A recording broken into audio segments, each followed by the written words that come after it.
भीमराव अंबेडकर के नाम पर राजनीति करने वाले लोगों ने जब भी दलितों और गरीबों की बात होती थी, उन पर अत्याचार होते थे, मौन साध लेते थे।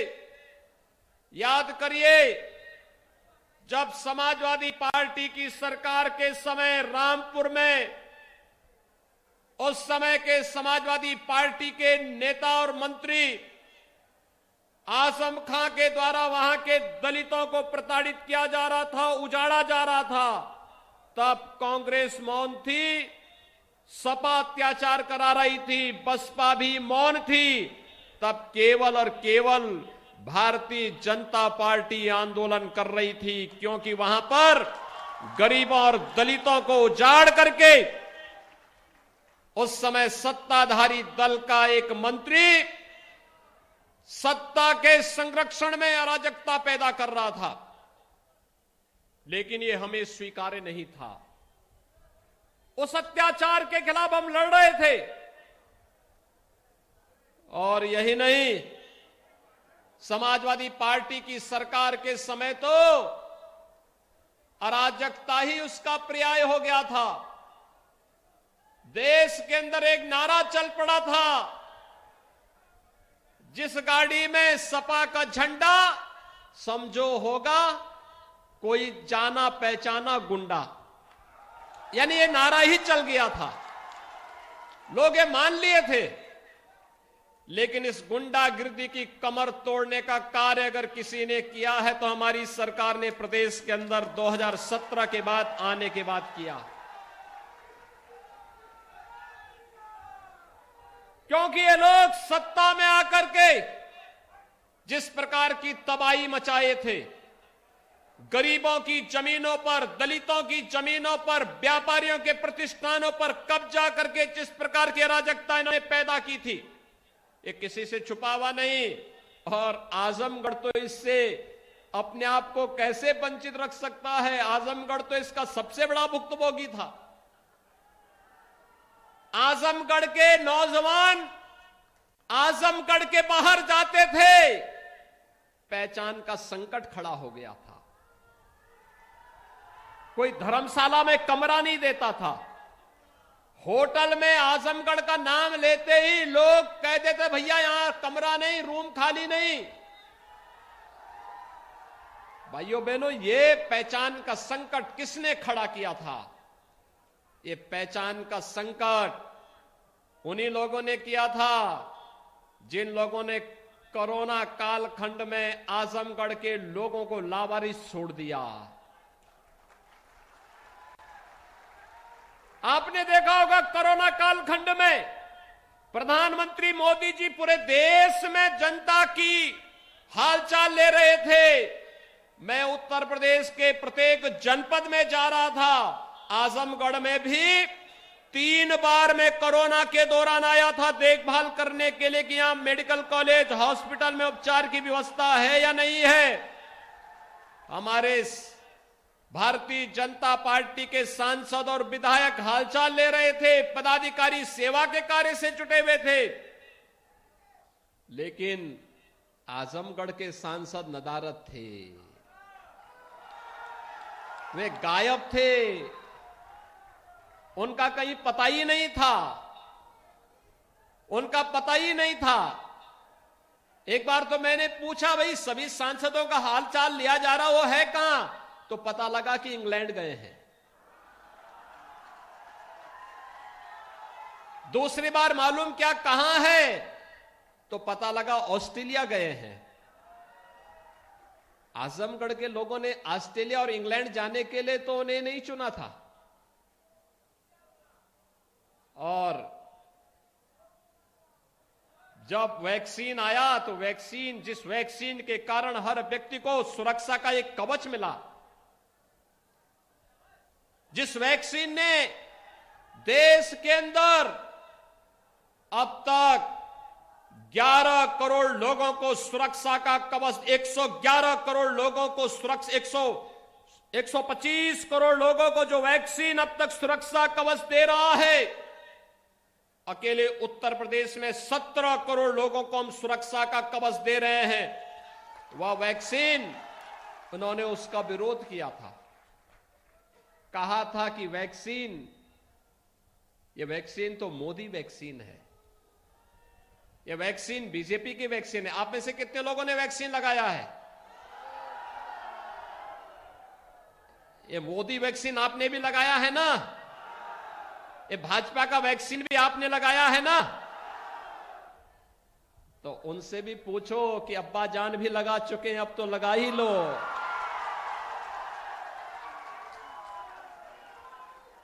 अब ये वैक्सीन लगा ही लेना चाहिए, क्योंकि एक नया वेरिएंट आ गया है कोरोना का। वैक्सीन लगा लोगे तो कुछ सच बोलने की आदत हो जाएगी, नहीं तो झूठ पे झूठ बोल करके, जैसे आजमगढ़ के लोगों को धोखा दे रहे थे, प्रदेश के लोगों को धोखा दे रहे थे। आजमगढ़ में मुलायम सिंह जी भी सांसद रहे, समाजवादी पार्टी की सरकार थी, तब भी विश्वविद्यालय नहीं आ पाया। आया विश्वविद्यालय, मिला। पूर्वांचल एक्सप्रेसवे भी नहीं बन पाया था, एयरपोर्ट भी नहीं बन पाया था, यानी ये सब काम सफाई में होने थे। आजमगढ़ विकास के लिए कहां था? आजमगढ़ में तो पेशेवर माफिया और अपराधियों को प्रश्रय देकर के उनको अपने कंधों में ढोते थे, अपने सिर में लेकर घूमते थे, उस पाप के घड़े को लेकर घूमते थे। अपराधी, पेशेवर अपराधी और माफियाओं को अपने सिर में लेकर के ढूंढते थे, घूमते थे। और पहचान का संकट आजमगढ़ के नौजवानों के सामने, आजमगढ़ के सामान्य नागरिकों के सामने आता था। भाइयों बहनों, याद करिए, इसी आजमगढ़ को पूर्वांचल एक्सप्रेसवे भी हमने दी और गोरखपुर लिंक एक्सप्रेसवे भी आजमगढ़ होते हुए गोरखपुर की तरफ जा रहा है। ये 4 लेन की कनेक्टिविटी दोहरी घाट से होते हुए, जौनपुर होते हुए प्रयागराज के लिए भी 4 लेन और वाराणसी के लिए भी 4 लेन की कनेक्टिविटी भारतीय जनता पार्टी की सरकार ने दिया है। आजमगढ़ में महान हिंदू सम्राट 11वीं सदी में जिन्होंने एक विदेशी आक्रांता को पूरी तरह रौंदने का कार्य किया था, सालार मसूद गाजी को महाराज सुहेल देव के नाम पर एक राज्य विश्वविद्यालय बनाने का कार्य भी हमारी सरकार कर रही है। इसी नए सत्र में वहां पर हम लोग क्लासेस प्रारंभ करेंगे और आजमगढ़ को देश के अंदर अलग अलग जगहों से वायु सेवा से जोड़ने के लिए भी एयरपोर्ट के निर्माण के कार्य को भी हमारी सरकार ने तैयार कर लिया है। बहुत शीघ्र आजमगढ़ का एयरपोर्ट जब प्रारंभ होगा तो आजमगढ़ के जो लोग मुंबई में कार्य करते हैं, आजमगढ़ के जो लोग कोलकाता में कार्य करते हैं, दिल्ली में रहते हैं, 1 घंटे में मुंबई से आजमगढ़ आ जाएंगे, 1 घंटे में आजमगढ़ से मुंबई चले जाएंगे, दूरी कम हो जाएगी और हवाई चप्पल पहनने वाला भी हवाई जहाज की यात्रा कर पाएगा। ये सपना भी साकार किया है तो भारतीय जनता पार्टी की सरकारों ने किया है, सपा तो नहीं कर पाई। भाइयों बहनों, समाजवादी पार्टी तो नहीं की इसमें से कोई भी काम, क्योंकि कार्य के लिए फुर्सत ही नहीं था। उनके लिए लगता था कि अपने कुनबे का, अपने परिवार का विकास कर लेंगे तो यही प्रदेश है, और हमारे लिए जब प्रदेश का विकास कर लेंगे तो वही हमारे लिए परिवार है। यही अंतर है।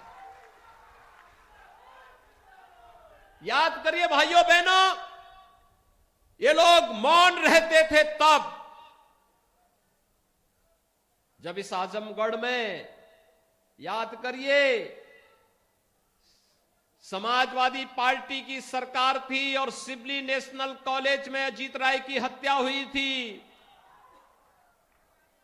2 महीने तक एफआईआर तक लॉन्च नहीं हो पाई थी और तब मैं गोरखपुर का सांसद था। तब सांसद के रूप में मैं यहां आया था एफआईआर दर्ज करवाने के लिए।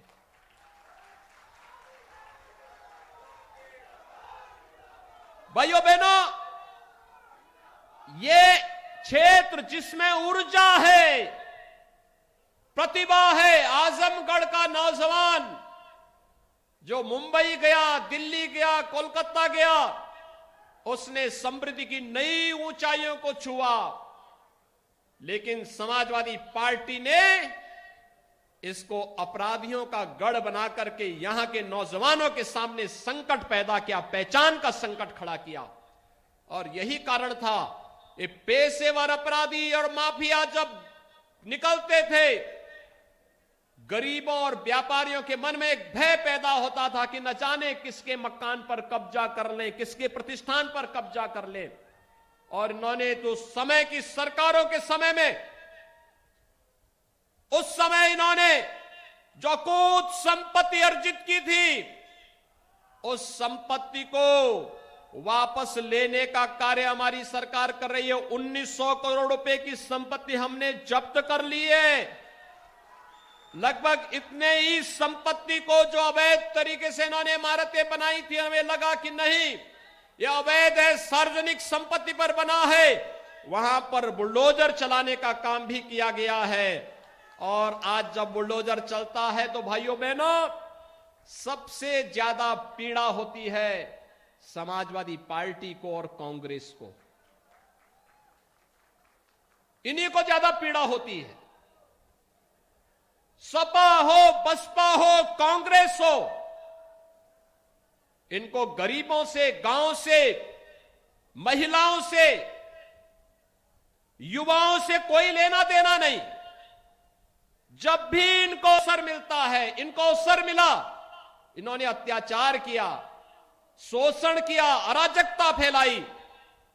अगर इनको सत्ता में रहने का अवसर मिला, इन्होंने कुछ कार्य किया होता, तो गरीब के पास मकान का अभाव नहीं होता। आपने देखा होगा जब प्रधानमंत्री के रूप में मोदी जी आए, कांग्रेस क्या कर रही थी 55 वर्षों तक। सपा बसपा बिना मांगे ही 10 वर्षों तक कांग्रेस नेतृत्व की यूपीए सरकार को समर्थन दे रही थी। क्यों नहीं तब गरीबों के मकान बन गए? तब क्यों नहीं गरीबों के घर में विद्युत का कनेक्शन मिल गया? गांव गांव में बिजली क्यों नहीं आ पाई? हर गरीब को शौचालय क्यों नहीं मिल पाया? हर गरीब को रसोई गैस का कनेक्शन क्यों नहीं मिल पाया? और कोरोना के दौरान भाइयों बहनों, हर गरीब को फ्री में राशन क्यों नहीं मिल पाया?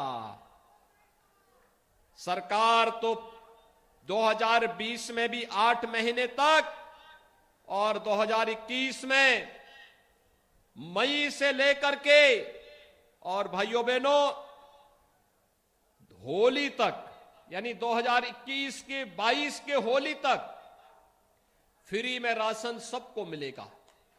एक नहीं, 2 बार मिलेगा। हर महीने 2 बार राशन। 15 करोड़ लोग उत्तर प्रदेश के अंदर लाभान्वित होंगे।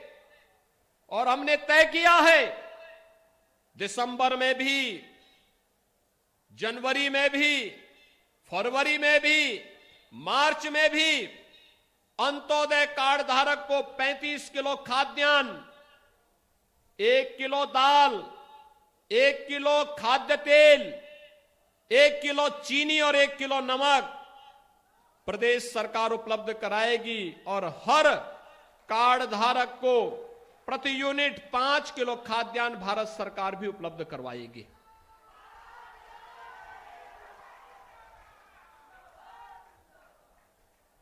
ये लगातार मिलेगा, हर एक व्यक्ति को मिलेगा।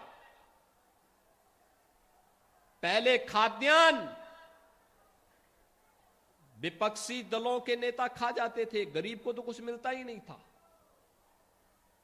गरीब देखता रह जाता था। आज गरीब को खाद्यान्न देने का कार्य किया जा रहा है, मकान दिया जा रहा है। अगर मैं आपके इसी जनपद में देखूं भाइयों बहनों, अकेले आपके आजमगढ़ जनपद में 48,736 परिवारों को 584 करोड़ 83 लाख 20 हजार रुपए की राशि आवास योजना के लिए ग्रामीण क्षेत्र में अवमुक्त किया गया और शहरी क्षेत्र में 28,542 लाभार्थियों को 521 करोड़ 13 लाख रुपए की धनराशि उपलब्ध करवाई गई।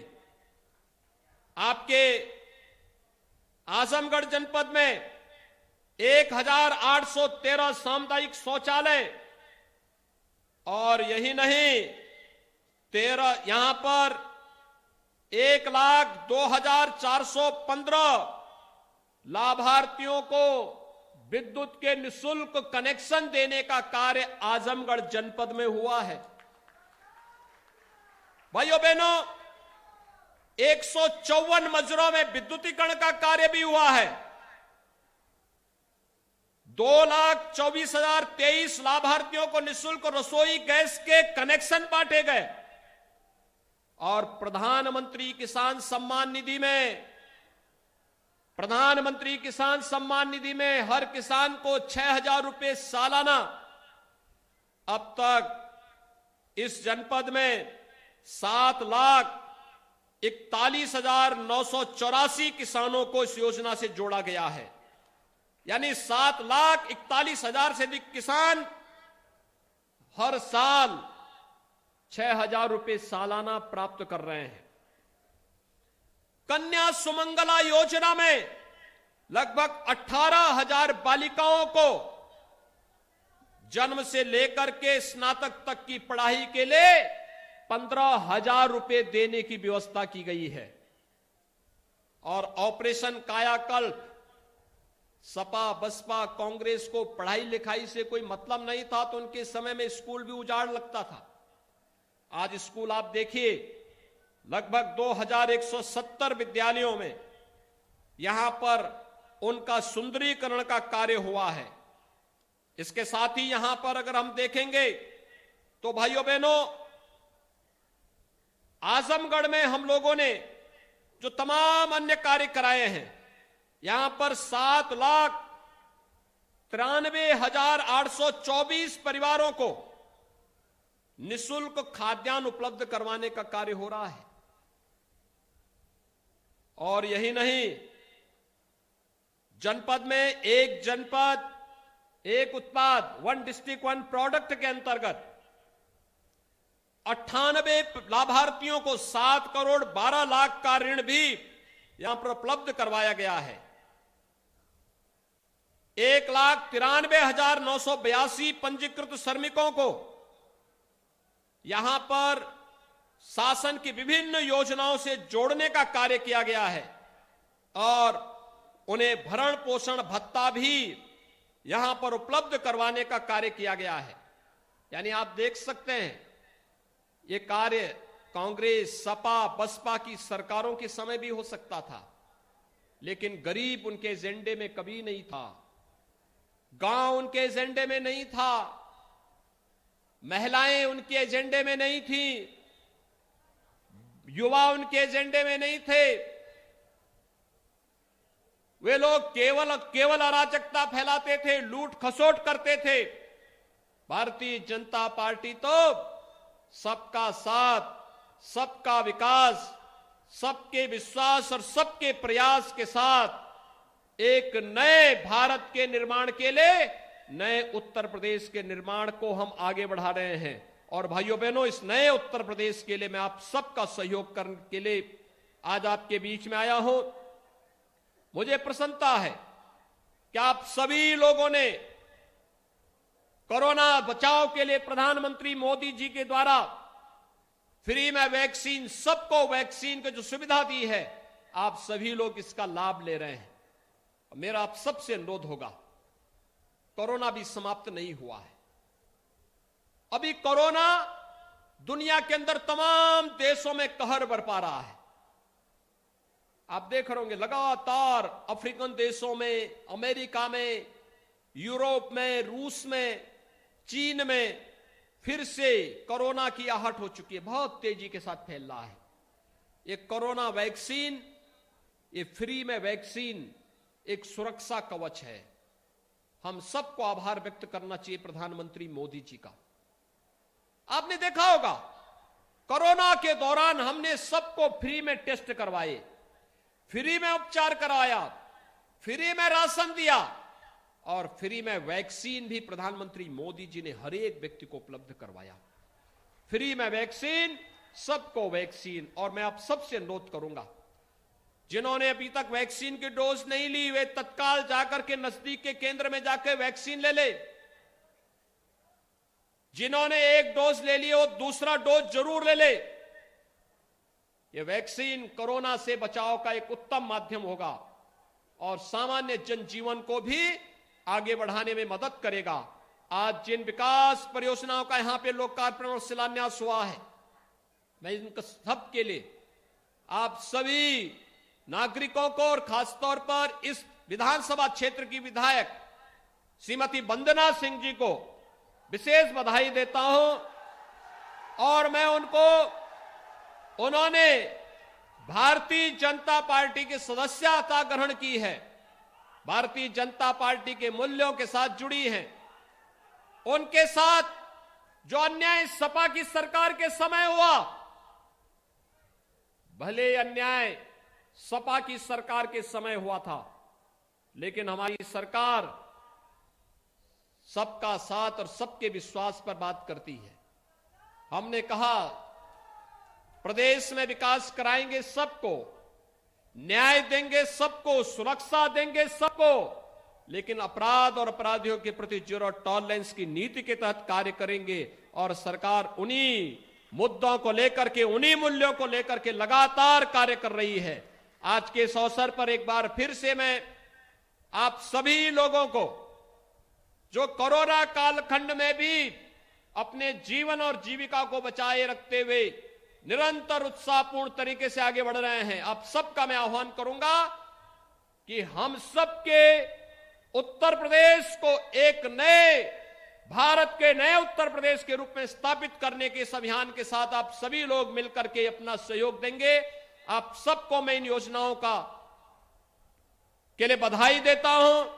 बाबा साहब भीमराव अंबेडकर के महापरिनिर्वाण दिवस के अवसर पर उन्हें विनम्र श्रद्धांजलि अर्पित करता हूं और आप सबके प्रति अपनी शुभकामनाएं व्यक्त करते हुए अपनी वाणी को देता हूं विराम। जय जय श्री राम, जय जय श्री राम। बहुत बहुत धन्यवाद माननीय आपके प्रेरणादायी उद्बोधन के लिए। और अब अंत में मैं माननीय